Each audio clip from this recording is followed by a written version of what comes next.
4টা কারণে এই আবার এই মহিলারা 4 জনকে জাহান্নামে নিয়ে যাবে। কয়জনকে? 4 জনকে। খুব মনোযোগ দিয়ে শোনেন, জান্নাতে যাবে 4টা কারণ পালন করতে পারলে, আর 4 জনকে জাহান্নামে নিয়ে যাবে। এটা কি বলবো? নাম্বার 1 তার বাবাকে। যে মহিলা পর্দায় চলাচল করে না, যে মহিলা ইসলামের রীতি অনুযায়ী চলাচল করে না, ওর বাপ যাবে কোথায়? জোরে বলেন না। 2 নাম্বার তার স্বামী। তার স্বামী স্বামী যদি স্ত্রীকে পর্দায় না রাখে তাহলে যাবে কোথায়? এসব ভাই, আপনাদের স্ত্রীদের যদি পর্দায় রাখেন তা সমস্যাটা কি? আপনার জিনিস আপনি দেখবেন স্পেশাল ভাবে, লোকের দেখায় লাভ আছে? কথা কয় না। লোকের দেখায় তো কোনো লাভ নাই, আরো বরং আপনার গুনাহ হচ্ছে, আপনি জাহান্নামে চলে যাবেন। 3 নাম্বার তার বড় ভাই। তার বড় ভাই তার বোনকে যদি পর্দার ভিতরে না রাখে কোথায় যাবে? জোরে বলেন না। আর 4 নাম্বার তার বড় ছেলে। তার ছেলে যদি তার মাকে পর্দার ভিতরে না আনতে পারে তাহলে কোথায় যাবে? তাহলে এই মেয়ে লোকের কারণে আমরা সব জাহান্নামে যাব। হাসি না ভাই, কি বাস্তবতা বলতেছি না? আমরা সব এখানে, কেউ আছেন, কেউ বড় ভাই, কেউ স্বামী, কেউ বাবা, কেউ ছেলে আছেন না? তো এদের কারণে তো আমরা যাচ্ছি জাহান্নামে। ছিলাম আগে কোথায় বলেন তো? জান্নাতে। আমরা কোথায় ছিলাম?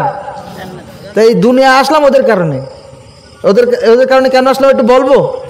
এবার আসেন সম্মানিত ভাইরা আমার, বাচ্চারা আমার, দেখবেন আপনার স্ত্রী কিন্তু আপনার কথা বিশ্বাস করে না, বিশ্বাস করে পাড়ায় পাশের বাসায় যে গাঁজা মদ খায় ওর কথা বিশ্বাস করে। আছে না নাই? আপনি একটা কথা বললে ও বিশ্বাস করে না, বলে তোমার থেকে ওই ভাই ভালো, দেখো ওই ভাই হচ্ছে ওর বোঝনি কি কিনে দেখিস, অথচ ও টাকা যে কনতে নিয়ে আইছে এবারও দেখে না। সম্মানিত ভাইরা আমার, আদম আলাইহিস সালামকে যখন সৃষ্টি করা হলো, করার পরে আদম আলাইহিস সালামকে একা একা ভালো লাগে না জান্নাতের ভিতরে। আল্লাহ তো আর বুঝতে বাকি নেই। আল্লাহ তখন হাওয়া আলাইহিস সালাতু ওয়াস সালামকে জীবন সঙ্গী হিসাবে সৃষ্টি করলেন। আমার বন্ধুরা, আমার ভাইরা, 2 জন যখন থাকতে শুরু করলেন, একসঙ্গে নাজ নিয়ামত ভক্ষণ করতে শুরু করলেন।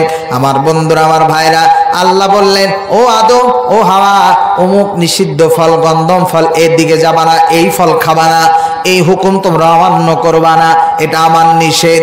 আমার বন্ধুরা, আমার ভাইরা, এদিকে বাবা ইবলিস, দুনিয়ায় এমন কোন জায়গা নাই যেখানে আল্লাহ সেজদা দেয় নাই। ইবলিস শুধু একটা মাত্র হুকুম আল্লাহর অমান্য করেছিল। আল্লাহ তাআলা আদমকে সেজদা দিতে বলেছিল, ইবলিস দেয় নাই, অহংকার করেছিল। ইবলিস বলেছিল, আল্লাহ আমি আগুনের তৈরি, ও মাটির তৈরি, সুতরাং আমি ওকে সেজদা দিতে পারবো না। ও তখন আল্লাহর কাছ থেকে কিছু পার নিয়ে নিয়েছিল, বলেছিল, আল্লাহ এত বছর যে আমি ইবাদত বন্দেগী করলাম, এর বিনিময়ে কি আমি কিছু পাবো না? আল্লাহ বললেন, অবশ্যই পাবা। কেন পাবা না বলো, তুমি কি চাও? আল্লাহ, সর্বপ্রথম পাওয়ার আমার লাগবে, আমি পৃথিবীর এক প্রান্ত থেকে আর প্রান্তে যাব চোখের পলকে। কিসের পলকে? চোখের পলকে। 2 নাম্বার, আল্লাহ তাআলা আমাকে কেউ দেখতে পাইলে হবে না। কেন? আমাকে যদি কেউ দেখতে পায় একেবারে তো জায়গায় নাতিং করে দেবে। আপনারা যদি ইবলিসকে দেখতে পাইতেন ওরা কি করতেন বলেন তো? হ্যাঁ, ওরা জামাই আদর করতেন তো। সম্মানিত ভাইরা আমার, 3 নাম্বার, আল্লাহ 3 নাম্বার, আমি যেন মানুষের শিরা উপশিরায় গিয়ে ধোকা দিতে পারে, সামনে দিয়ে, পিছন দিয়ে, ডান দিক দিয়ে, বাম দিক দিয়ে। আল্লাহ বলছেন, যাও যাও যাও। আল্লাহর সাথে ইবলিস ওই দিন চ্যালেঞ্জ করেছিল, আল্লাহ আমি আপনার সাথে চ্যালেঞ্জ করলাম, আমি একজন আদম সন্তানকে আমি জান্নাতে ঢুকতে দেব না, প্রবেশ করতে দেব না। আমি যেখানে ঢুকতে পারিনি কাউকে আমি ঢুকতে দেব না। তখন আল্লাহ বলেছিল, ইবলিস শোন, তুই আমার বান্দাদেরকে যতই ধোঁকা দিস না কেন, আমার বান্দারা যদি উহুদ পাহাড় সমান গুনাহ করে আর একবার যদি খাস নিয়েতে তওবা করে, আমি আল্লাহ তাআলা তাদেরকে মাফ করে দিয়ে জান্নাতের মেহমান বানায় দেব। সুবহানাল্লাহ। সম্মানিত ভাইরা আমার, ইবলিস আল্লাহর সাথে চ্যালেঞ্জ করলো, আদম সন্তানদেরকে কাউকে জান্নাতে থাকতে দেব না। জান্নাতে আছে আদম এবং হাওয়া, 2 জনকে টার্গেট করলো। 2 জনের ভিতরে নাম্বার 1 টার্গেট ছিল হাওয়া আলাইহিস সালাতু ওয়াস সালাম। তাহলে ইবলিসের প্রথম টার্গেট পুরুষ নাকি মেয়ে? জোরে বলেন, আরো জোরে। মেয়ে। কেননা পুরুষরা সহজে মানুষের কথাই বলে না, মেয়ে লোক যেমন মানুষের কথা শুনে যেই সেই ডিসিশন নিয়ে নেয়, পুরুষরা কঠোর পরিশ্রমের পরেও যখন মানুষের কথা শুনে ওরা আগের থেকে কোনো কিছু করে না, আগে যাচাই বাছাই করে তারপরে কোনো সিদ্ধান্ত নেয়। কথা কোন ঠিক কিনা? সম্মানিত ভাইরা আমার, আদম আলাইহিস সালাম যখন নেই এমন তো অবস্থায় বাবা ইবলিস আমার মতন টুপি, আমার মতন কোটি, আমার মতন জুব্বা, আমার মতন পাগড়ি টাগড়ি মাথায় দিয়ে হাতে তসবিহ নিয়ে জান্নাতের পাশে গিয়ে এরকম করে কান্দে, কান্নাকাটি করতেছে, বিশাল কান্নাকাটি। হাওয়া আলাইহিস সালাতু ওয়াস সালাম তিনি এসে বললেন, কি ব্যাপার, কে কান্না করে? এখানে তো আমি এবং আমার স্বামী ছাড়া আর কেউ নেই, কে কান্নাকাটি করে? ইবলিস কিন্তু জান্নাতের ভিতরে ঢুকতে পারতেছে না, কিন্তু বাইরে। সম্মানিত ভাইরা আমার, হাওয়া আলাইহিস সালাতু ওয়াস সালাম তিনি গিয়ে বললেন, মুরব্বী আপনি কে, আপনি কেন কান্নাকাটি করেন? বলছে, মা আমি তো আমার জন্য কান্দিনি, আমি কান্দি তোমার জন্যে। আছে না নাই? দেখবেন কিছু কিছু কূটনীতিময় লোক আছে আপনার বইয়ের কান পড়া দেয়, আছে না? যে তোর বরের বলো সুবিধার লেগ দিস না, বলো এরকম আছে না নাই? শয়তানি বুদ্ধি দেয়, বলে ইবলিস নাম্বার 1, বুঝতে পেরেছেন? ওর কাছ থেকে ইবলিস শিক্ষা নেয়। সম্মানিত ভাইরা আমার, বাচ্চারা আমার, যখন হাওয়া আলাইহিস সালামকে বলা হলো আমি তো তোমার জন্য কান্নাকাটি করতেছি, হাওয়া ডাক দিয়ে বললেন, কেন? আমরা তো জান্নাতে ভালোই আছি, তাহলে কেন কান্নাকাটি করেন? বলছেন, না না না, আমি গোপন সূত্রে জানতে পেরেছি আল্লাহ যে তোমাদেরকে নিষিদ্ধ গন্ধম ফল খাইতে নিষেধ করেছে। কেন নিষেধ করেছে জানোনি? ওই ফল যদি তোমরা খাও সারা জীবনের জন্য জান্নাতে থাকতে পারবা, কিন্তু আমি গোপন সূত্রে জানতে পেরেছি আল্লাহ তোমাদেরকে আর বেশি দিন জান্নাতে রাখবে না। হাওয়া আলাইহিস সালাতু ওয়াস সালাম তখন মনে মনে চিন্তা করলেন, না না না, এই জান্নাত থেকে তো যাওয়া যাবে না, কেননা মেয়েরা হচ্ছে ভালোবাসার পাগল, যেখানে ভালোবাসা পাবে ওরা সেখানেই থাকতে পছন্দ করে, ঠিক কিনা? এই জন্য তো দেখা যায় আপনি বউয়ের সাথে এসে খিটমিট করেন, আর আপনার ছোট ভাই আপনার বউয়ের সাথে বেশি সময় দেয়, এই জন্য ছোট ভাইয়ের সাথে ভেগে চলে যায়, আছে না? এই জন্য স্ত্রীর সাথে ভালো ব্যবহার করবেন। নবীজি বলেন, মহিলারা হচ্ছে কাঁচের গ্লাসের মতো, কাঁচের গ্লাস যেমন জোরে রাখলেই ভেঙে যায়, ঠিক তেমনি ভাবে ওদেরকে বেশি শাসন করা যাবে না, ওদেরকে আলতোভাবে ভালোবেসে বোঝাইতে হবে। স্ত্রী মারা জায়েজ, কিন্তু তাই বলে পাশুনি, তাই বলে গরু পিটুনি লাঠি এদে মারা যাবে না। স্ত্রী মারতে হবে, 1 বিঘিত লাঠি নেবেন, 1 বিঘিত নিয়ে তাও কিরকম মারতে হবে আমি শেখাই দিয়ে যাই, এরকম করে আস্তে আস্তে মারতে হবে। তুমি কি কিছু বোঝো না? এরকম করলে হয়? এরকম করতে নেই। কথাকে বুঝতে পেরেছেন? কোল বালিশ দিয়ে মারতে হবে, তাই বলে আবার বালিশ দিয়ে মুখ চাপি ধরে কেন না যান। বউ মারা জায়েজ ভাই, সত্যি কথা, বউ মারতে পারবেন, কিন্তু 1 বিঘিত লাঠি, 1 বিঘিত লাঠিতে কি জোরে মারা যাবে না? আর আমরা কি করি, হাঁক কনে তাই দেখি, বাস কনে তাই দেখি, ঠিক কিনা? তো বউ আর কথা শুনবে? মেয়েরা কিন্তু জেদি, ওদেরকে যদি রাগায় দেন দেখবেন বলবে, এই আজকে আমার একদিন কি তোর একদিন, যা আছে কপালে দেখা যাবে কাল সকালে, আছে না ভাই? সম্মানিত ভাইরা আমার, আদম আলাইহিস সালাম যখন বাইরে, ইবলিস এই মেসেজ দিয়ে দিল, দেওয়ার ফলে হাওয়া আলাইহিস সালাম আগে থেকেই জুস তৈরি করে রাখলো, ওই গাছের ফল মাথার ভিতরে বেড়ে নষ্ট করে দিল। তার মানে এখান থেকে বোঝা যায় মহিলারা লোকের কথা শোনে বেশি। কথা বুঝতে পারছেন? সম্মানিত ভাইরা আমার, যখন আদম আলাইহিস সালাম আসলো, আসার পরে বলল, প্রাণের স্বামী আমি তোমাকে একটা কথা বলতে চাই। দেখবেন মহিলারা কিছু বলার আগে একটু ভান টান করে বেশি, ঠিক না? ও আমার ওটাও করে ভাই, কিছু নয়ার হলে ও আগে তো একটু ভান করে যে আমার এটা কিছু বলে না, যে একটা কথা বলবো এমনভাবে বলবে তো মনে হয় যে কী বলবে তার ঠিক নেই, তা বলো। তা আমার একটা ওই জিনিসটা লাগতো, ডাইরেক্ট বলবে না, ঘোরাই পেঁচাই বলে, কিন্তু বলে কিনা বলেন? আমি কি ভুল কিছু বলতেছি? সম্মানিত ভাইরা আমার, তখন হাওয়া আলাইহিস সালাম আদমকে বলতেছেন, স্বামী আমি কি আপনাকে একটা কিছু বলবো নাকি? বলছে, বলো, তোমার মন খারাপ কেন?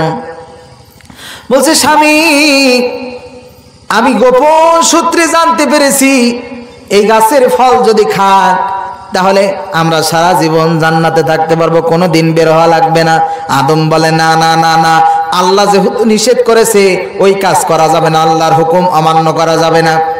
কিন্তু কিছু কিছু ক্ষেত্রে দেখবেন স্বামী যদি রাজি নাও থাকে ওই বউয়ের কারণে রাজি হইতে হয়, ঠিক না? স্বামী দেখা গেল একটা স্ত্রী বলতেছে যে দাও ছেলেটার হাতে একটা মোবাইল কিনে দাও, একটা মোবাইল দাও, একটা মোবাইল দাও, ওর বাপ রাজি না, তখন ওই মার কারণে ওই বাপের কিন্তু মোবাইল কিনে দিতে হয়, ঠিক কিনা? ওর বাপ রাজি হয় না, ওর মা বলে দাও দাও, ছেলেটা একবার খারাপ হয়ে যেতি, ও দুদিন ধরে কিছু খায়নি, আছে না? আর এখন মোবাইল দেওয়ার পর এক এক ছেলেমেলে একবার পাইলট হচ্ছে, এই মার মার মার ডাইনে যা, এই বামে যা, আছে না নাই? সম্মানিত ভাইরা আমার, আদম আলাইহিস সালাম যখন এই কথা বলল না না না আল্লাহর হুকুম অমান্য করা যাবে না, তখন সঙ্গে সঙ্গে হাওয়া আলাইহিস সালাতু ওয়াস সালামের মুখটা কালো হয়ে গেল। আমার বন্ধুরা, আমার ভাইরা, দেখবেন আপনি যখন বাইরে থেকে কাজ করে আসবেন, এসে যদি দেখেন আপনার স্ত্রীর মুখ কালো, তখন কিন্তু আপনার মনে লাগে না কিছু ভালো, কিছু ভালো লাগে যে আল্লাহ ওর মুখ কি হইল, আজকে কি করিস, মা বাবার সাথে ঝগড়া করলো কি তার ঠিক নেই। আর যারা পরিষ্কার এদের মুখের দিক তাকালে তো মনে হবে যে হাড়ির তলা, কথা কয় না। আর ওদেরকে যখন জিজ্ঞাসা করা হয় কি হয়েছে বলো, বলবে কিছু হয়নি কিছু হয়নি কিছু হয়নি, ওদের কিছু হয়নি মানে কিছু হয়েছে, কথা কয় না। চাচারাও যদি কথা না বলেন, আপনাদের এক্সপিরিয়েন্স আছে না, এরকম হয় কি না? হয়। সম্মানিত ভাইরা আমার, হাওয়া আলাইহিস সালাতু ওয়াস সালামের কথা মতো আদম আলাইহিস সালাম স্ত্রীর মন খারাপ, এই জন্য আদম আলাইহিস সালাম ওই নিষিদ্ধ ফল খেয়ে ফেললো। কিন্তু যেই না ওই নিষিদ্ধ ফল শরীরের ভিতরে প্রবেশ করবে, খেয়াল করে দেখলো হাওয়া আলাইহিস সালাতু ওয়াস সালামের গায়ের থেকে জান্নাতি পোশাকগুলো সব খুলে খুলে যেতে আরম্ভ লাগলো। সঙ্গে সঙ্গে আদম আলাইহিস সালাতু ওয়াস সালাম নিজের গলাটা সমস্ত শরীরের শক্তি দিয়ে চেপে ধরলো। এই জন্য পুরুষদের গলার এইখানে দেখবেন হুড়কোনি এরকম ওসা আছে, আছে না পুরুষদের, কিন্তু মা বোনদের কিন্তু নেই, মা বোনদের নেই। আজকে মাহফিল শুনে বাড়ি গিয়ে যখন ঘুমাবেন, গলায় আজকে হাতড়ায় দেখবেন যে ওর হুড়কোনি মোটা কি চিকন। দেখেন উনি যদি বুঝতে পারে, মনে করবেন আল্লাহ এমনি আমার কুরবানি করবে, তাই আমার গলায় এরম এরম করতেছে, এরকম আবার করেন না। আগে তো বলে নিন যে হুজুর বলিস যে তোমার আছে কিনা। মহিলাদের একেবারে সমান না বলেন, পুরুষদের এখানে উঁচা আছে, কেননা পুরুষরা সম্পূর্ণ শরীরের ভিতরে কি প্রবেশ করেনি, আর মহিলাদের প্রবেশ করে গেছে। সম্মানিত ভাইরা আমার, তাহলে এখান থেকে বোঝা যায় সমাজের ভিতরে যত শয়তান মার্কা হয়, নাম্বার ওয়ান মহিলারা হয়, লোকের কথা শুনে তারপরে কতক্ষণ, ঠিক কিনা? সম্মানিত ভাইরা আমার, আর একটা জিনিস আপনাদেরকে বলছিলাম, সমাজের ভিতরে মহিলাদের কারণে আজকে পুরুষরা অনেক কিছু করতে বাধ্য হয়। মহিলারা দেখবেন অনেক কিছু করতে বাধ্য করে। শুধু তাই নয়, যদি বাপ মা একসাথে থাকে, অনেক মহিলা বলে তুমি যদি তোমার বাপ মার সাথে থাকো তাহলে আমি তোমার ঘর করব না, আছে না নাই? তুমি যদি তোমার বাপ মার সাথে থাকো আমি তোমার ঘর করব না, এরকম কথাবার্তা অনেক আছে। আমার বন্ধুরা, আমার ভাইরা, আমার ইউসুফ ভাই চলে আসছে, আর বেশি কথা বলবো না, সম্মানিত ভাইরা আমার। তাহলে যে মূল আলোচনা যেটা করেছি সেটা হচ্ছে কোরআনের সাথে আপনাকে আমাকে সম্পর্ক রাখতে হবে। কি রাখতে হবে? কোরআনের সাথে আপনাকে আমাকে সম্পর্ক রাখতে হবে। এই কোরআনের সাথে সম্পর্ক রাখা ব্যতীত আপনি আমি কেউ জান্নাতে যেতে পারবো না। আল্লাহ তাআলা আপনাকে আমাকে সহ সকলকে নিজের জীবনে, পারিবারিক জীবনে, আমাদের রান্নাঘর থেকে শুরু করে পার্লামেন্ট পর্যন্ত এই কোরআনের জীবন বাস্তবায়ন করার তৌফিক আল্লাহ বললেন, মাঈশাতান দানকা ওয়া নাহশুরুহু ইয়াউমাল কিয়ামাতি আ'মা। আর একটা শাস্তি তাকে দেওয়া হবে, সেটা হবে কিয়ামতের দিন। কিসের দিন? জোরে বলেন। তার মানে যার জীবনে কোরআন নাই, যার জীবনে রাসূলের আদর্শ নাই, ওর দুনিয়াও বরবাদ, ওর কিয়ামতের দিনও বরবাদ। বলছেন কে? আল্লাহ। অর্থাৎ কোরআন যার জীবনে নেই, ওর দুনিয়াও শান্তি নেই, মরার পরেও কথা কয় না। তা আপনারা তো ফতোয়া দেন যে মুসলমান ঘরে যেহেতু জন্মাইছি একদিন না একদিন জান্নাতে যাব, কথা কয় না? যদি বলি চাচা দাড়ি রাখেন না কেন, নামাজে আসেন না কেন, বলে বাপ এখনো মেয়ে বিয়ে দেয়নি, এবার দিয়ে নেই তারপরে যাওয়ান, আছে না? আবার শুধু তাই নয়, কিছু কিছু মুসল্লি এমন আছে যখন বিয়াই মশাই বাড়ি আসে তখন মসজিদে যায়, আছে না? আবার কিছু কিছু পাবলিক এমন আছে যখন ভোটের সিজন আসে তখন মসজিদে যায়, আছে না নাই? আপনাদের দেশে নাও থাকতে পারে, আমাদের দেশে আছে। এক মসজিদে আসরের নামাজ 4:45, আর এক মসজিদে 5টায়। এই মসজিদের থেকে আসরের নামাজ পড়ে আর এক মসজিদে গিয়ে আসরের নামাজ ধরে। বুঝতে পারছেন কি অবস্থা? ও নামাজ তো ভোটের নামাজ। কিসের নামাজ? ভোটের নামাজ। এই জন্য আসর পড়তেছে কি জোহর পড়তেছে ওর দেখার টাইম নেই, যেখানে নামাজ হচ্ছে ওই মসজিদে ঢোকো। সম্মানিত ভাইরা আমার, বাপজারা আমার, আমি কিন্তু আপনাদেরকে হাসির খোরাক দিচ্ছি না, খুব গুরুত্বপূর্ণ একটি সাবজেক্ট আপনাদেরকে নিয়েছি। দেখেন এত সুন্দর একটি আয়োজন করা হয়েছে। আমি যখন রাস্তা দিয়ে আমাকে নিয়ে আসা হচ্ছে, আমি খেয়াল করলাম আপনাদের এইখানে যতগুলা মানুষ বসে আছেন তার চেয়ে দ্বিগুণ মানুষ বাইরে ঘোরাফেরা করতেছে। দ্বিগুণ মানুষ যারা বিভিন্ন দোকানপাটে বসে বসে ঘোরাফেরা করতেছে, রাস্তায় হাঁটাহাঁটি করতেছে। আচ্ছা, এই মজলিসে তাদের কিন্তু আজকে আহ্বান ছিল, তাদের কিন্তু দাওয়াত ছিল, ঠিক কিনা? অত্র এলাকায় যত মুসলিম আছে সকলের আজকে এই দাওয়াত ছিল, কিন্তু আপনারা এখানে বসতে পেরেছেন, আসতে পেরেছেন, কিন্তু তারা আসতে পারে নাই। কারণ কি জানেন? ওদের নসিবে কোরআন নাই, ওদের নসিবে ওই বাজার, ওই শয়তানি কাজ কারবারি আছে। আর আপনাদের নসিবে আল্লাহ দয়া করে মায়া করে এখানে আপনাকে আমাকে বসাইছে। সুবহানাল্লাহ।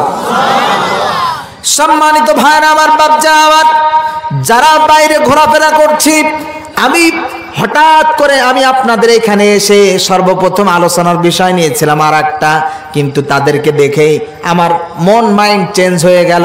আমি চিন্তা করলাম আজকে আলোচনা হবে ওদের নিয়ে। কাদের নিয়ে? ওদের নিয়ে, অর্থাৎ যারা কোরআনের সাথে সম্পর্ক নেই, ওরা যারা মুখ ফিরাই নিল, এত সুন্দর আয়োজন করলেন, তারা আসলো না, ওরা রাস্তায় ঘোরাফেরা করতেছে, ওদের নিয়ে বয়ান করার দরকার আছে না নাই? দেখেন আবার আমার গাড়ি আটকাই থাই না যেন। গাড়ি আটকাবে না তো? ঠিক আছে, আছেন তো? আচ্ছা, দেখা যাবে, যা আছে কপালে দেখা যাবে কাল সকালে। যাই হোক, সম্মানিত ভাইরা আমার, তাহলে নাম্বার 1 শাস্তি আল্লাহ দেবে দুনিয়ায়। কোথায় দেবে? মনে আছে তো? 2 নাম্বার শাস্তি দেবে কিয়ামতে। মনে আছে তো? এবার আসেন, 1 নাম্বার শাস্তি বললাম, দুনিয়ায় কোনো কিছুতেই শান্তি পাবে না। আচ্ছা বলেন তো দেখি, ইসলাম ছাড়া কি কোনো কিছুতে শান্তি পাওয়া যাবে নাকি? ইসলাম আছে যেখানে শান্তি আছে, ইসলাম নাই যেখানে শান্তি নাই।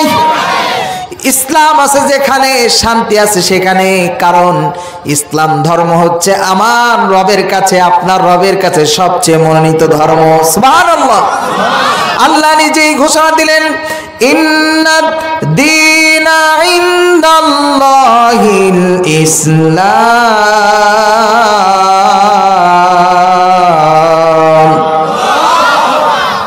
দুনিয়ায় যতগুলো গ্রন্থ, যতগুলো ধর্ম আছে, সব ধর্মের ভিতরে সবচেয়ে মনোনীত ধর্ম, সব ধর্মের চেয়ে সব থেকে গ্রান্টেড ধর্ম, সব থেকে পছন্দের ধর্ম আপনার আমার নবের কাছে একমাত্র শুধুমাত্র সেটা হচ্ছে ইসলাম। সেটা কি? সম্মানিত ভাইরা আমার, ইসলাম ছাড়া শান্তি কখনোই সম্ভব নয়। এই কোরআন 1500 বছর আগে নাজিল করা হয়েছে, কিন্তু আপনি কোরআনকে যদি এখন এই 2025 সালে আপনার বাস্তব জীবনে মিলায় দেখেন, তা মনে হবে যে কোরআন নাজিল হয়েছে 2025 সালে, ঠিক কিনা? সুতরাং আপনি যখন যে পরিস্থিতি থাকেন না কেন, সেই পরিস্থিতিতে যদি আপনি কোরআনকে নিজের জীবনে বাস্তবায়ন করতে পারেন, তাহলে ওই কোরআন আপনাকে সমাধান দিয়ে দেবে, ঠিক কিনা বলেন?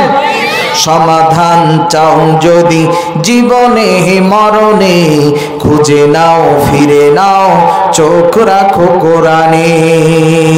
সমাধান চাও যদি জীবনে মরণে, খুঁজে নাও ফিরে নাও চোখ রাখো কোরআনে। ঘরে বলো কিংবা রাষ্ট্রে বলো, ঘরে বলো কিংবা রাষ্ট্রে বলো, অশান্তি মুছে দিয়ে শান্তি আনে সমাধান। সমাধান চাও যদি জীবনে মরণে, খুঁজে নাও ফিরে নাও চোখ রাখো কোরআনে। ঠিক কিনা? আল্লাহ রাব্বুল আলামিন ইসলাম মানেই হচ্ছে শান্তি। আপনাদেরকে উদাহরণ দিলে বুঝবেন। আমার বন্ধুরা, আমার ভাইরা, আপনাদের সমাজের ভিতরে মুদিখানার দোকান আছে না নাই? জোরে বলেন আছে না নাই? আসতে বলেন আছে না নাই? আছে। মুদিখানার দোকানে কর্মচারী রাখে কিনা? সব কোথায় যাচ্ছে? ভাল লাগছে না? কি ভাল লাগতেছে না? মুরব্বি মুরব্বি,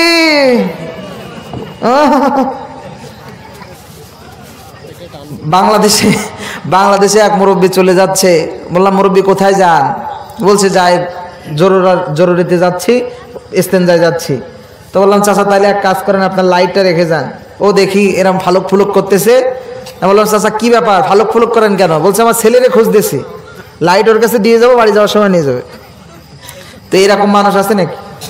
শোনেন সম্মানিত ভাইয়ের আমার, এইখানে জরুরাত যদি কারোর থাকে, যাওয়ার সময় অনুমতি নিয়ে যেতে হবে যে হুজুর আমার জরুরাত আছে। হঠাৎ করে চলে যাবেন, পরিবেশ নষ্ট হয়ে যাচ্ছে, তো এরকম করা যাবে না। একেবারে শেষ পর্যন্ত শুনে যান, ইনশাআল্লাহ আপনাদের কাজে দেবে, আপনাদের জীবনে এটা কাজে দেবে ইনশাআল্লাহ।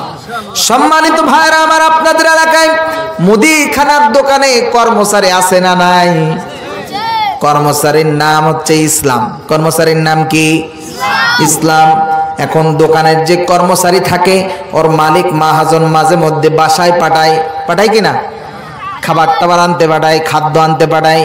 ঠিক তেমনি ভাবে ওই ইসলাম যখন মালিকের বাসায় যাওয়া আসা করতে শুরু করলো, খেয়াল করে দেখলো ওই বাসায় একটা মেয়ে আছে, তার নাম হচ্ছে শান্তি। তার নাম কি? জোরে বলেন শান্তি। এখন ইসলাম আর শান্তি, তার ভিতরে একটা মহব্বত ভালোবাসা তৈরি হয়ে গিয়েছে। আমার বন্ধুরা, আমার ভাইয়েরা, যখন ওই দোকানদারের মালিক, ওই ইসলামের মালিক যখন জানতে পারলো, মুদিখানার দোকানদার তিনি যখন জানতে পারলো, তখন তার ওই দোকানদারের ছেলেকে যখন ওই কর্মচারীকে হদ্দ পিটাইলো, এমন মাইর দিল, তাকে মেরে শুধু ক্ষান্ত হয় নাই, তাকে দোকান থেকে বাহির পর্যন্ত করে দিয়েছে। ইসলাম তখন মনে মনে ডাক দিয়ে বলে, ও মালিক, তুমি শুধু আমাকেই পিটাইলা, আমাকে ধমক দিলা, কিন্তু তুমি তো তোমার মেয়েকে কিছু বললা না। কেননা আমার তো একা দোষ না, দোষ তো তোমার মেয়েরও আছে। কারণ এক হাতে তো কোনোদিন তালি বাজে, এক হাতে কোনোদিন তালি বাজে। তখন ইসলাম মনে মনে চিন্তা করলো, আমাকে যেহেতু মানুষের সামনে অপমান করেছে, ঠিক তেমনি ভাবে আমি ওর মেয়েকে জীবনেও ঘরে রাখবো না। আপনাদের এই এলাকার নাম কি? এলাকার নাম কি? ত্রিমোহনী। ইসলাম মনে করেন ত্রিমোহনী গিয়ে ফোন করতেছে, হ্যালো শান্তি তুমি কোথায়? বলছে আমি বাসায়। না না না না, আর বাসায় থাকা যাবে না, এখনই চলে আসো ত্রিমোহিনী, এই জায়গায় চলে আসো, আমি তোমার জন্য অপেক্ষা করছি। যদি আমাকে ভালোবাসো তাহলে এখনই চলে আসো। সঙ্গে সঙ্গে শান্তিও ইসলামের কথা মতো চলে গেল। দোকানদার যখন দুপুরবেলা দোকান থেকে বাসায় আসলো, আসার পরে খেয়াল করে দেখলো বাসায় সবাই আছে, কিন্তু তার শান্তি, জোরে বলেন, নাই। মুরব্বী কপাল চাবলায় বলে, আহারে আমার শান্তি গেল কোথায়? শান্তি গেল কোথায়? শান্তি গেল কোথায়? এলাকার কিছু মুরব্বীরা গিয়ে বলল, ও দোকানদার তোর কি হয়েছে, কপাল চাবলাস কেন?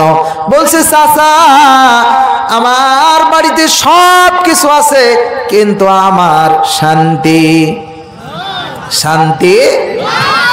তখন তোই মুরব্বীরা ডাক দিয়ে বলছে, ও দোকানদার আগে বল তোর দোকানে যে ইসলাম ছিল সেই ইসলাম কোথায়?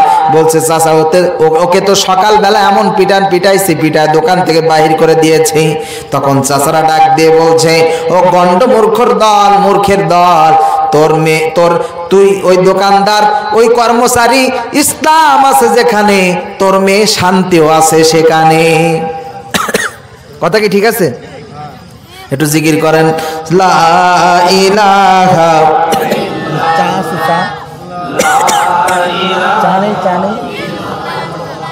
জোরে লা ইলাহা আর জোরে লা ইলাহা লা ইলাহা হে রাসূল তোমায় ভালোবাসি অন্তরে শুধু মুখে নয়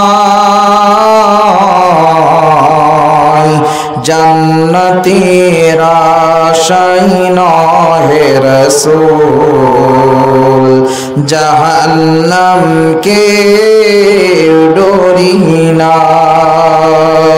হে রাসূল তোমায় ভালোবাসি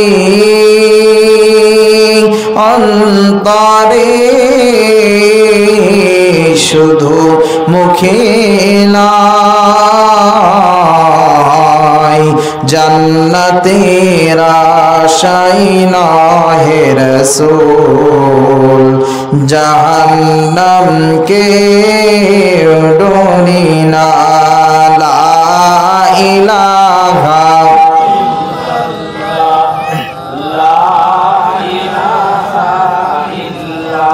জোরে লা ইলাহা আর জোরে লা ইলাহা লা ইলাহা ইল্লাল্লাহু মুহাম্মাদুর রাসূলুল্লাহ সাল্লাল্লাহু আলাইহি ওয়াসাল্লাম। আমার বন্ধুরা, আমার ভাইরা, আমি আপনাদেরকে বলছিলাম ইসলাম ছাড়া জীবনে কোনো কিছুতেই শান্তি পাওয়া যাবে না। এইবার আসেন 2 নাম্বার শাস্তি কি হবে, মনে আছে তো আপনাদের? কিয়ামতের দিন আল্লাহ তাআলা 2 নাম্বার শাস্তি কি দেবে? আল্লাহ বললেন মাঈশাতান দানকা ওয়া নাহশুরুহু ইয়াউমাল কিয়ামাতি আমা। কিয়ামতের দিন তাকে শাস্তি দেওয়া হবে, তার 2 চক্ষু কিয়ামতের দিন অন্ধ করে তোলা হবে। কি করে? অর্থাৎ যাদের জীবনে কোরআন ফলো করবে না, কোরআন মানবে না, ওরা কঠিন হাসরের ময়দানে অন্ধ অবস্থায় তুলবে। তিনি কে? আল্লাহ তাআলা। এবার আসেন আরেক জায়গায় তো আছে, যাদেরকে অন্ধ করে তুলবে ওরা আবার আল্লাহর কাছে প্রশ্ন করবে। কি করবে? আল্লাহ ভালোভাবেই জানে। আল্লাহ পাক রব্বুল আলামিন বলেন, যাদেরকে আমি কঠিন হাসরের ময়দানে অন্ধ অবস্থায় তুলবো তারা আবার আমাকে প্রশ্ন করবে, বলবে আল্লাহ ক্বালা রব্বি লিমা হাশারাতানি আ'মা ওয়া ক্বাদ কুনতু বাসীরা।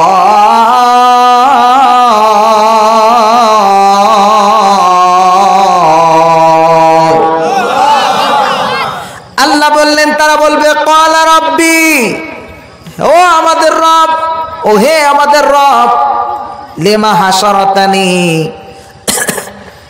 রব্বুল আলামিন দুনিয়ার জমিনে তো আমরা আমাদের চক্ষু দ্বারা, আমাদের এই চোখ দ্বারা সব কিছু দেখতে পাইতাম, কিন্তু রব্বে হাশারাতানি, এই হাসরের ময়দানে কি হলো যে আপনি আমাদেরকে অন্ধ অবস্থায় তুললেন?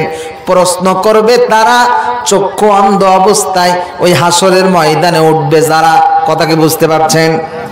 তাহলে আপনি নিজের জীবনে কোরআনকে যদি বাস্তবায়ন না করেন, আপনারা এখানে যারা উপস্থিত আছেন আপনারা খুব ভালোভাবে জানেন আপনার জীবনে কতটুকু আপনি কোরআনকে ফলো করেন।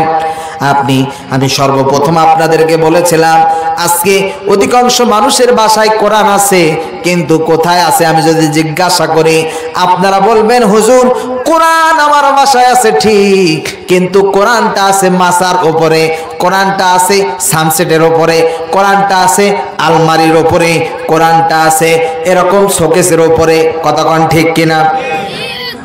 কিন্তু দুঃখজনক হলো সত্য, অধিকাংশ মানুষ এমন আছে যাদের বাসায় টিভি আছে, দেখবেন কোরআন তো থাকে মাসার উপরে আর টিভিটা থাকে একেবারে বাসার মেন পয়েন্টে। কথা কয় না? টিভি থাকে একেবারে বাসার কোথায়? মেন পয়েন্ট, যেন মানুষজন উঠলে ভালো করে দেখতে পারে। টিভি আবার ডেলি একবার করে মোছে। কথা কয় না? ধুলো পড়লে মোছে না? আমি কি মিথ্যা বলতেছি? কিন্তু মুসার দরকার ছিল কোরআন। এমন জায়গায় কোরআন রেখে দিয়েছে, তেলাপোকা, ইঁদুর, টিকটিকি কত কি ওর ওপর দিয়ে হেঁটে যায়, কোনো দিক খোঁজ নেয় না। হ্যাঁ, খোঁজ নেয় কখন?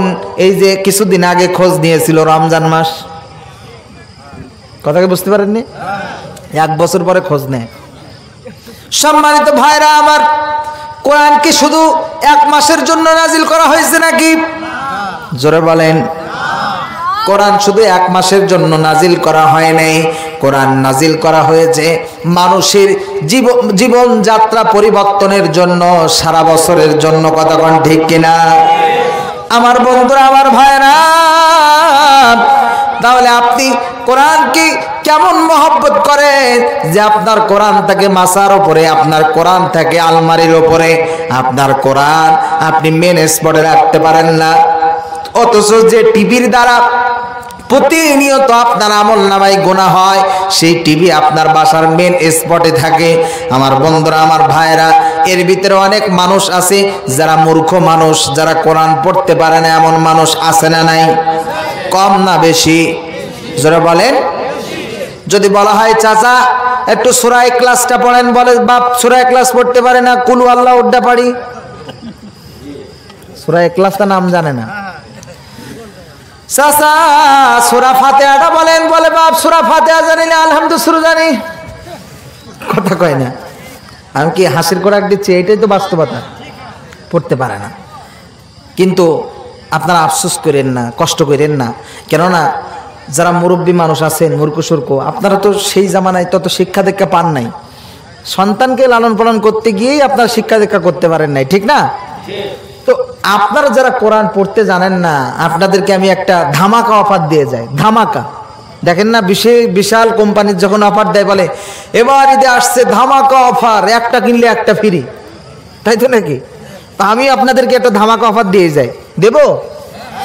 যারা মুরব্বী মানুষ আছেন, কোরআন পড়তে পারেন না, রাসূল সাল্লাল্লাহু আলাইহি সাল্লাম বলছেন, যে ব্যক্তি কোরআন পড়তে পারে না, ওই ব্যক্তি যদি কোরআন শিখতে শিখতে, অর্থাৎ আপনি যদি আলিফ বাতা শিখতে শিখতে মারা যান, কঠিন হাসরের ময়দানে আল্লাহ তাআলা আপনাকে কোরআনের হাফেজ হিসাবে তুলবে। সুবহানাল্লাহ। কিন্তু কি করা লাগবে? চেষ্টা করা লাগবে। আপনি চেষ্টা করবেন না, কিছু করবেন না, আর এমনি এমনি আপনি কোরআনের হাফেজ হয়ে যাবেন, এমনি এমনি জান্নাত পেয়ে যাবেন, তাহলে আর যত মানুষ আছে দুনিয়ায় বেধর্মী, এরা কোনে যাবে? কথা কয় না। সুতরাং আপনাকে আমাকে চেষ্টা করতে হবে। এখানে কয়জন চেষ্টা করেন? এখানে তো অধিকাংশ মানুষ হুজুরের কাছে বলেনি না যে হুজুর আমার এই সূরাটা একটু শুদ্ধ করে দেন, বলেন কেউ? কেউ বলেন না। সম্মানিত ভাইরা আমার, বাচ্চারা আমার, আপনাদের মতো এক মুরব্বী, তিনি মূর্খ সূর্খ মানুষ, তিনি অত কোরআন পড়তে পারে না, কোরআন সম্পর্কে তার কোনো ধারণা নেই। আমার বন্ধুরা, আমার ভাইরা, তিনি একদিন হঠাৎ করে মারা গেল। মারা যাওয়ার পরে তার কিছু সন্তান ছিল, ওই সন্তানরা পর্যন্ত তার বাবাকে কিভাবে দাফন কাফন করবে এটা জানে না। আমাদের সমাজে এমনও সন্তান আছে, আপনার সন্তানকে আপনি ইংলিশ মিডিয়ামে পড়ান, আপনার সন্তানকে আপনি ডক্টর বানান, ইঞ্জিনিয়ার বানান, কিন্তু আপনার সন্তানকে যদি আপনি কোরআনের শিক্ষা না দেন, আমার নবীর ভাষায় আপনার সন্তান কোনো শিক্ষিত না, ও হচ্ছে মূর্খ। ও কি? জোরে বলেন। আগে কোরআনের শিক্ষা, তারপরে অন্যান্য শিক্ষা। আপনি যদি আপনার সন্তানকে কোরআনের শিক্ষা দেন, আপনার সন্তান যদি ইঞ্জিনিয়ার হয়, আপনার সন্তান যদি ডাক্তার হয়, আপনার সন্তান যদি বড় অফিসার হয়, ওর ভেতরে যদি কোরআনের জ্ঞান থাকে, ও কখনো কোনো সুদ, কোনো ঘুষ এসব খাবে না, জনগণের সেবায় নিয়ে যেতে থাকবে। কথা কন ঠিক কিনা? ভাই এলান হবে না বাবা, আমি এলান একবার করিনি তো, জাসাদ চলাকালীন কোনো কথা চলবে না, কারো খাওয়া বাকি থাকে আপনারা চুপচাপ যে খেয়ে আসবেন, কারণ রান্নার লোক আপনাদের জন্য অপেক্ষা করছে, ওরাও জাসাদের সঙ্গে রান্না বন্ধ করে দেবে। কেউ বাকি থাকলে আপনারা চলে যাবেন, খেয়ে আসবেন। যদি কেউ বাকি থাকে, যদি কেউ খাওয়ার জন্য বাকি থাকেন, খেয়ে আসতে পারেন, সমস্যা নেই। এসছে আর কি আয়োজন চান, খাইতেও দেশে আপনাদের, তাহলে বলেন। সম্মানিত ভাইরা আমার, বাচ্চারা আমার, খুব মনোযোগ দিয়ে শোনেন, আলোচনা শেষ পর্যায়ের দিকে যাচ্ছি। কোথায় ছিলাম বলেন তো? বলেন। এক মুরব্বী, আচ্ছা 1 মিনিট ছুটি দিলাম, আপনারা জিকির করেন, আর এর ভিতরে যারা খাইনি চলে যাবে। হ্যাঁ, লা ইলাহা। যারা খান নাই উঠে যান তাড়াতাড়ি। চা আসছে নাকি ভাইজান? একটু পানি দেন তাহলে। এই এত মানুষ খান নাই আপনারা? একটু পরে যাইতেন, এক এক করে যাইতেন। খাওয়ার কথা বলেছেন যে সব চলে যাবে, তাই তো দেখতেছি।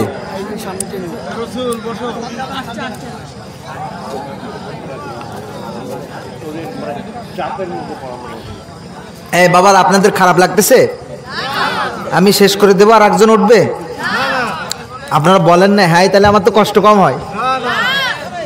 আচ্ছা, যারা খাইতে যাচ্ছে যাক না, আমরা যে কয়জন আছি সেই কয়জন নিয়ে আলোচনা হবে ইনশাআল্লাহ। তো আপনাদের কাছে আবার একটু অনুরোধ করে, আপনারা আর একটু আগে আসতে পারবেন? আগে আসেন তো।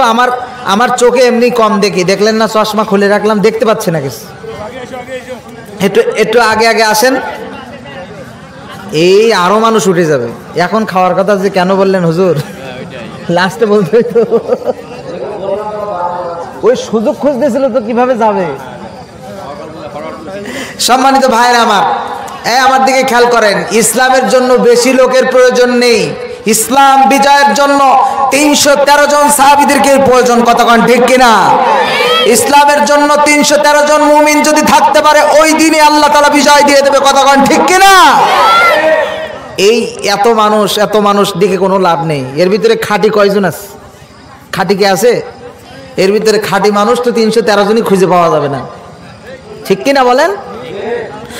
সম্মানিত ভাইরা আমার, বাপজান আমার, তাহলে বলছিলাম যারা মুরব্বী মানুষ, আপনারা মন খারাপ করেন না। এক মুরব্বী, তিনি পড়তে পারে না। তিনি যখন মারা গেলেন, তার সন্তানরা জানে না তার বাবাকে কিভাবে দাফন কাফন করবে। আজকে সমাজের ভিতরে এমন সন্তান পাওয়া যায় যে জানাজায় কি দোয়া পড়তে হয় এটা পর্যন্ত জানে না। আছে না নাই? জোরে বলেন। আচ্ছা বলেন তো দেখি, মনে করেন এই জায়গায় একজন মারা গেল, তার সন্তান সে জানাজা পড়াইতে পারে না, এখন আসে মসজিদের হুজুরের কাছে। আসে না নাই? আসে না মসজিদের হুজুরের কাছে যে হুজুর জানাজা পড়াইতে হবে? আচ্ছা বলেন তো দেখি, হুজুর যখন জানাজা পড়াবে, হুজুর কিন্তু যখন জানাজা পড়াবে তখন হুজুর মনে মনে চিন্তা করবে জানাজা শেষে 500 টাকা দেবে নাকি 1000 দেবে? কথা কয় না? জানাজা শেষে 500 দেবে না 1000 দেবে? এদের অবস্থা তো খুব ভালো না, নাও দিতে পারে, তাই তো? আচ্ছা বলেন তো দেখি, হাসির খোরাক দিচ্ছি না। আর ওই জায়গায় যদি আপনার সন্তান থাকতো, সে কি চিন্তা করত? তার কলিজা ফেটে যাইত না? আমার জীবনে আমি আমার বড় চাচার জানাজা পড়াইছি। দেখবেন পরিবারের কোনো সন্তান মাদ্রাসায় ভর্তি হইলে সবাই কিন্তু তার যত্ন করে, ঠিক কিনা? সবাই যত্ন করে না? এলাকাবাসী যত্ন করে, তার বাপ চাচারা সবাই যত্ন করে না? ঠিক তেমনি আমার ক্ষেত্রে তাই। আমি যখন আমার বড় চাচা মারা গিয়েছে, তখন আমি ছাত্র জীবনে, তখন আমার চাচা নিজের সন্তানের চেয়ে আমাকে বেশি যত্ন করত। কথা কি বুঝতে পারছেন? আমাকে ব্যাপক যত্ন করত। তো আমাকে যেহেতু যত্ন করতো, তার প্রতি তাহলে আমারও একটা ভালোবাসা আছে না? সে যখন মারা গিয়েছে, আমি যখন জানাজা পড়াচ্ছি, আমার মনে হচ্ছে যে আমার কলিজাটা ছিঁড়ে যাচ্ছে, কলিজাটা ফেটে যাচ্ছে। আমি কান্না করতে করতে কোনো দোয়াই পড়তে পারতেছি না, এমন একটা অবস্থা। তো এখানে যদি অন্য হুজুর থাকতো, ওর কি এরকম হইতো? কথা কয় না? তো আপনার ছেলে যদি আপনার জানাজা পড়ায়, আর হুজুর যদি মসজিদের হুজুর গিয়ে জানাজা পড়ায়, আপনার ছেলে পড়ানো আর মসজিদের হুজুর পড়ানো কি এক হবে? কথা কয় না? তাহলে আপনার সন্তানদেরকে জানাজা শিক্ষা দেন যে বাপ মরলে কোনো পাড়ার হুজুরের ডাকার দরকার নেই, তুই আমার জানাজা পড়াস, ঠিক কি না? আর না হলে কিন্তু হুজুর ওইটাই ভাববে যে 500 দেবে নাকি 1000 দেবে। সম্মানিত ভাইরা আমার, বাপজারা আমার, ওই মুরব্বী যখন মারা গেল, তার সন্তান কোনো জানাজার কোনো নিয়ম কানুন জানে না। এখন ওই সন্তান তো পড়ে গিয়েছে বিপদে, তার বাবাকে কিভাবে দাফন কাফন করবে। আমার বন্ধুরা, আমার ভাইরা, তিনি এলাকার প্রবীণ মানুষদের কাছে চলে গেল। যাওয়ার পরেই গিয়ে বলল, চাচা আমার বাবা তো আজকে অমুক টাইমে মারা গিয়েছে, এখন কি করা যায়, তাকে দাফন কাফন করব কিভাবে? চাচা ডাক দিয়ে বলেন, বাবা তুমিও যে পথের পথিক, আমিও ঠিক সেই পথের পথিক। তার মানে তুমি যেমন জানো না জানাজা কেমনে পড়ায়, আমি চাচাও জানি না জানাজা কেমনে পড়ায়। এরকম চাচা আছে না নাই? জোরে বলেন। চাচা ডাক দিয়ে বলেন, বাবা কিন্তু তোমাকে একটা পরামর্শ দেওয়া যায়, অমুক জায়গায় অমুক হুজুর আছে, অমুক অফিসে চাকরি করে, তুমি ওই হুজুরের কাছে যাও। ওই হুজুরের কাছে যদি তুমি যেতে পারো তাহলে নিশ্চয় হুজুর তোমাকে বলে দেবে যে কিভাবে জানাজা পড়তে হয়, কিভাবে দাফন কাফন করতে হয়। আমার বন্ধুরা, আমার ভাইরা, যেমন কথা তেমন কাজ। হুজুরের কাছে চলে গেল। একটু জিকির করেন, লা ইলাহা ইল্লাল্লাহ, লা ইলাহা ইল্লাল্লাহ, লা ইলাহা ইল্লাল্লাহ, জোরে লা ইলাহা ইল্লাল্লাহ, লা ইলাহা ইল্লাল্লাহ। তোমার পাওয়ার আশায়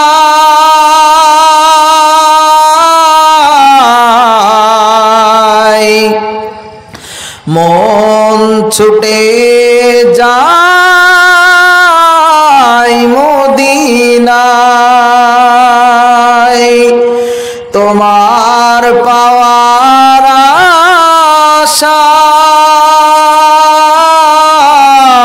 আশায় মন ছুটে যায় মদিনায়। এ আশিকে দিদার দাওনা আর দূরে থাকিও না। এ আশিকে দিদার দাওনা আর দূরে থাকিও না। লা ইলাহা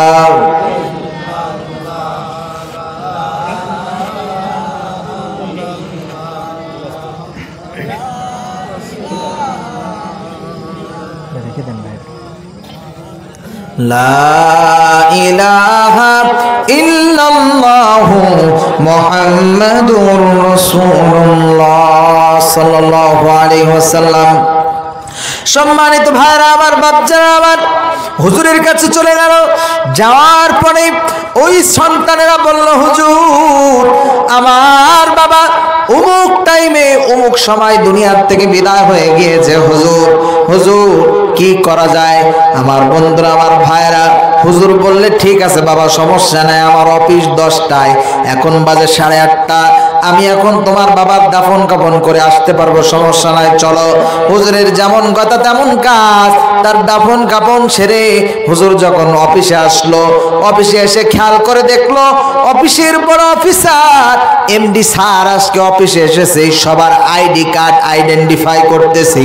আমার বন্ধুরা, আমার ভাইরা, যারা চাকরি করে দেখবেন তাদের একটা আইডি কার্ড দেওয়া হয় কোম্পানি থেকে। কথা কি বুঝতে পারছেন? তাদের একটা কার্ড দেওয়া হয়। হুজুর তার কার্ড বুকে হাত দিয়ে দেখে তার কার্ড বুক পকেটে নাই। আমার বন্ধুরা, আমার ভাইরা, ওই দিন এমডি স্যার প্রত্যেকের আইডি কার্ড চেক করতেছে। যার আইডি কার্ড নাই সে তো সেই দিন অফিসে ঢুকতে পারবে না। আমার বন্ধুরা, আমার ভাইরা, হুজুর বুক পকেটে হাত দিয়ে দেখে তার আইডি কার্ড নাই। তিনি মনে মনে চিন্তা করলো, আইডি কার্ড কোথায় গেল? আমি তো বাসা থেকে বুক পকেটে করে আইডি কার্ড নিয়ে আসলাম। তিনি যখন চোখটা বুঝে খেয়াল করতে লাগলো, খেয়াল করে দেখলো আইডি কার্ড ওই মুরব্বীকে যখন দাফন করবে এমন তো অবস্থায় বুক থেকে পড়ে গিয়েছে কবরের ভিতরে। আমার বন্ধুরা, আমার ভাইরা, হুজুর তো পড়ে গিয়েছে মহা বিপদে। কেননা তার আইডি কার্ড যদি না দেখাইতে পারে তাকে আজকে অফিসের ভিতরে এন্ট্রি করতে দেবে না, তার চাকরি চলে যাবে। আমার বন্ধুরা, আমার ভাইরা, হুজুর চলে গেল সেই সন্তানের কাছে, গিয়ে বলল, বাবা তোমার বাবার দাফন করার সময় আমার বুক পকেট থেকে আইডি কার্ড পড়ে গিয়েছে, এখন আমি তো পড়ে গিয়েছি মহা বিপদে। এখন তুমি যদি আমাকে একটু অনুমতি দাও তাহলে আমি তোমার বাবার কবরটা এক সাইড থেকে খুঁড়ে আমার আইডি কার্ডটা তুলে আবার আমি কবরটা পুনরায় ঠিক করে দেব। তিনি বললেন, হুজুর কোনো সমস্যা নাই, আপনি যেটা ভালো মনে করেন সেইটাই করেন হুজুর, যেমন কথা তেমন কাজ। কবরটা এক সাইডটা খুললো, খুঁড়ে আবার আইডি কার্ডটা তুলে নিয়ে আসবে। এমন তো অবস্থায় হুজুর খেয়াল করলো, যখন আইডি কার্ডটা তুলবে এমন তো অবস্থায় হুজুর খেয়াল করলো যে কবর থেকে যা ফুলের ঘেরান তার নাকের ভিতরে আসতেছে। সুবহানাল্লাহ। তিনি তখন ওই সন্তানদেরকে কবরটা আইডি কার্ডটা তুলে কবরটা পুনরায় ঠিক করে সন্তানকে ডাক দিয়ে বললেন, খোকা তোমরা যখন আমার কাছে গিয়েছিলে তোমরা বলেছিলে হুজুর আমার বাবা খুব শিক্ষিত মানুষ না, খুব জানলে আমার মানুষ না, তিনি কিছুই জানতো না, মূর্খ সূর্খ মানুষ, নামাজ কালামও ঠিকভাবে পড়তে পারতো না, কিন্তু তোমাদের কথার সাথে তোমার বাবার কবরের তো আমি মিল পাই না, কেননা হুজুরের তো আর বুঝতে বাকি নাই কবরের ভিতর থেকে কিসের ঘ্রাণ আসতেছে। হুজুর তখন বলল, বলো তো দেখি তোমার বাবা কি এমন আমল করত, কি কাজ করত? তারা বলল, হুজুর আমরা জানি না, হয়তো আমার মা জানতে পারে। মায়ের কাছে যখন গেল, যাওয়ার পরে যখন বলা হলো, মহিলা আপনি বলেন আপনার স্বামী কি এমন আমল করত? তখন ওই মহিলাও বলল, হুজুর আমিও তো জানি না আমার স্বামী কি এমন আমল করত, কি এমন কাজ করত। আমার বন্ধুরা, আমার ভাইয়েরা, এইটা এই পর্যন্ত থাক। এইবার আসেন, আপনাদেরকে বলেছিলাম যে দুইটা শাস্তি, তার ভিতরে একটা দুনিয়ায় দিয়ে দিয়েছে আল্লাহ, জীবনে কোনো কিছুতেই শান্তি থাকবে না। এখন আপনাদের জীবনে যাদের শান্তি নাই, যাদের বউ কথা শোনে না, আয় রোজগার নাই, যাদের জীবনে কোনো শান্তি নাই, সন্তান কথা শোনে না, যাদের জীবনে রোগ বালাই রেগে আছে, আজকে যাবেন বাসায় যাবেন আর সম্পর্ক তৈরি করবেন কোরআনের সাথে, আল্লাহর সাথে। কথা কোন ঠিক কিনা? তাহলে আপনার সমস্যার সমাধান আল্লাহ করে দেবে। 2 নাম্বার বলেছিলাম কিয়ামতের দিন, মনে আছে? যারা অন্ধ অবস্থায় তুলবে ওরা আল্লাহকে বলবে, ক্বালা রাব্বি লিমা হাশারাতানি, ও আমাদের রব এই হাসরের ময়দানে আপনি আমাদেরকে কেন অন্ধ করে তুললেন, কি কারণ? আমরা তো দুনিয়ায় দেখতে পাইতাম, সবকিছু দেখতে পাইতাম। আল্লাহ পাক রব্বুল আলামিন তাদের উত্তরে কি বলবে এবার একটু শোনেন। আল্লাহ বলবেন, قال كذلك أتتك آياتنا فنسيتها وكذلك اليوم تنسى। জোরে বলেন আল্লাহু আকবার।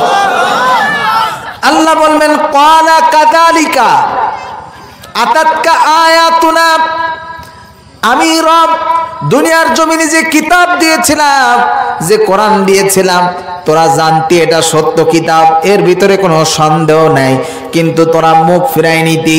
তোদের এই ত্রিমোহিনী যে প্রোগ্রামটা হয়েছিল, তোরা জানতি হুজুর আসবে বাংলাদেশ থেকে, বাইরের মেহমান আসবে অনেক দূর দূরান্ত থেকে, তোরা জানতি তারা কোরআনের কথা বলবে, হাদিসের কথা বলবে, কিন্তু তারপরেও তোরা ওই মজলিসে না ঢুকে রাস্তায় ঘোরাফেরা করছিলি, বাজার ঘাটে ঘোরাফেরা করতেছিলি।